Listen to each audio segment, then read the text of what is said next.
Hello, one Austin Tucker here from Wrestling for Life to give you my TLC Table Last Chairs 2018 review and thoughts. Sorry, I'm getting a little late getting this on here. Then they reviewed it in delay and stuff, and I was busy today. But now I can give my thoughts and stuff. I'm going to talk about every match and what I thought about them and all that. First of all, I just want to say it was one of the best TLC reviews ever. I give it a big 10 out of 10. I thought it was a really good show. I know that's praising it pretty big, but that's just my opinion on it. So let's get started.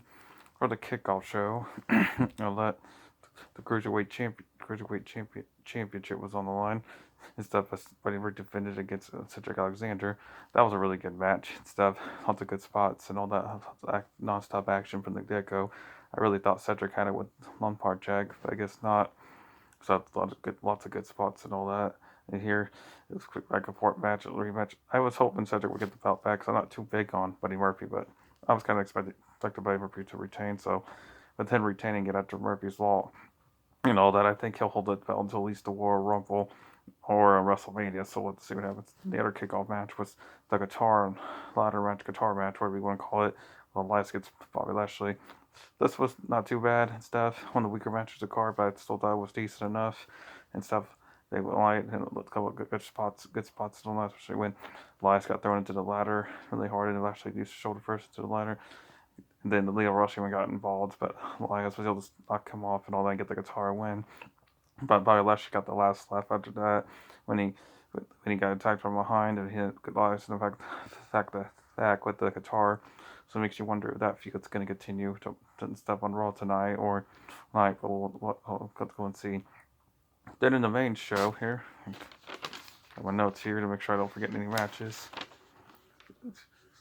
So here, tables match, I'm telling you, that was actually a pretty good tables match. That was a really nasty spot where it looks like Natalia had Ruby Riott beat, but then let Morgan Dolzer had a win, put herself hard way. Man, she took that nasty fall to that table pretty good and stuff. She sold that pretty good, and she was out for the rest of the match after that. Let's hope that Morgan was pretty good. Was good. I'm sorry. After that, and then we saw her put Sarah Logan, Sarah Logan through the table and took her out and stuff. Then that finally led to Natalia and Ruby Riott facing 1-on-1, and that was a pretty good one and stuff. Looked looked like for looked like for a minute that she had her beat, but luckily the table got thrown out of the way. And Natalia was able to move out of the way. I like how she got a table with Ruby Riott on it. Then she got her father's jacket and sunglasses on and pointed up to the top and all that. So that was pretty good tribute to her father and all that. And in the end, it looks Natalia wins with the power bomb from the top rope to the table. So that was pretty good to see. Get her redemption and all that, which I wanted Ruby Riott to win, honestly, but I think with the draw of Ruby Riott's done up to Natalia to get her payback. That's all that. Then we had The Bar versus New Day versus the Usos. A really good triple threat match, but unfortunately, I missed the ending of this because the network screwed up on me and stuff in the middle of it. But then I was able to get the network back on just time, but I didn't get to see the ending. So The Bar retained, but I saw that there was a pretty good match and all that. I was also expecting The Bar to retain, continue to run, because I think the Bludgeon Brothers, once Eric Rowan gets better, they'll probably be the ones to beat the Bars to get their belts back. And then maybe it's Sunday if they get on TV, sorry, and stuff. I really want Sandy to win the belts, but yeah, watch that. That was a pretty good match. I'm just going like randomly and stuff. Finn Balor versus Drew McIntyre, that was pretty good too, and stuff. Finn Balor getting involved in the Braun Strowman Baron Corbin match, which I'll get into that later on. So he ended up beating Drew McIntyre in a decent match, and all that after Dolph Ziggler came out of nowhere to get to Dolph and stuff, and then like Drew was trying to take Dolph out, but then I love for the shield chair. Then I love Finn and Balor to the bench and stuff with that drop kick he does into the turnbuckle, the coup de grace win, and all that. Then we had a thing backstage where Dolph was talking and stuff with some help from Dolph Ziggler, and then Dolph Ziggler says, "You should be thanking me. You couldn't win without this." And then he says, "Get out of my face!" and shoves Dolph, and then Dolph throws him these little cases and all that. Then it was announced in the show that they're going to return Raw tonight, so that was that. Then we had the I'm looking here. Then Braun Strowman and Baron Corbin. So it looks like Baron was about to win by forfeit, and then literally when the was at seven, referee Heath Slater was at 7 or 8. That's when Braun's music hit, and he said, "This cause they forgot this is no disqualification, so anybody can get involved in this and stuff." So then I allowed like Bobby Lashley. No, sorry, not Lashley. Sorry, I'm getting confused with the Bobbies. Bobby Roode and Chad Gable to come out. Finn Balor to come out, as I said earlier. Come out. Apollo Crews. And something when Kurt Angle returned, and they beat the crap out of him with steel chairs and finishing moves and all that. So I love Braun to come in and pin him 1, 2, 3, and Corbin's reign is over. So I'm thinking that's what Mr. McMahon's probably going to do tonight. Raw maybe announce a new GM and stuff, so the reign of Baron Corbin's over and stuff. So wonder if Kurt Angle's going to resume his role as the GM, or if Alexa Bliss might be because of the injury issues that's going on with her. So that was pretty much that match. Then the Raw Women's Championship. We had Ronda Rousey against Nia Jax. This was actually pretty good. No, Nia actually put up a good fight, like she did on Money in the Bank. Looked like a couple times there that Nia has had her beat and stuff. I like how Ronda went for some different moves, actually zoomed the covers, because I don't think Ronda's ever won a match by pinfall since she's arrived, pretty much by submission and all that, so that was pretty good to see. It looked like Ronda was done for with the Samoa drop. She kicked out of it. Stuff looks like Nia was about to win and stuff with the with the smoke drop from the top row, but she ended up countering that with a power bomb. Really nasty spot where she threw Ronda's head to the barricade outside. But in the end, we ended up just like Tamina getting involved. Ronda won with the armbar and stuff. I think at this point she'll probably hold the belt till WrestleMania and stuff, and maybe take on a big story because it's rumored the women's match will be the next year's show. So that was not bad and all that to see.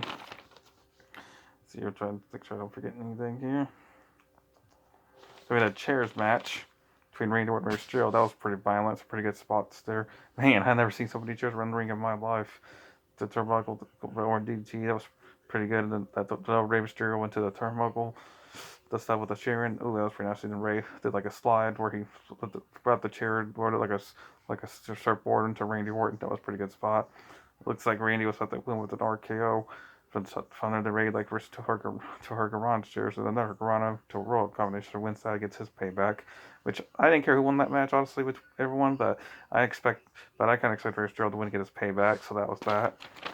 Not a good match, the Intercontinental Championship. Dean Ambrose against Seth Rollins. That was really good, like back and forth action and all that.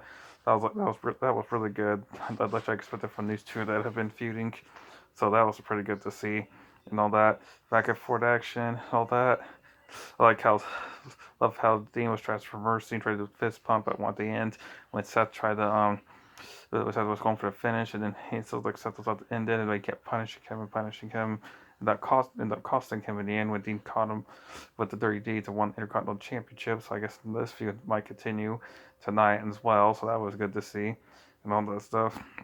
It's a pretty good match in my opinion. Then one part of my favorite match tonight, David Championship. Daniel Bryan against AJ Styles. That was really good, like so good.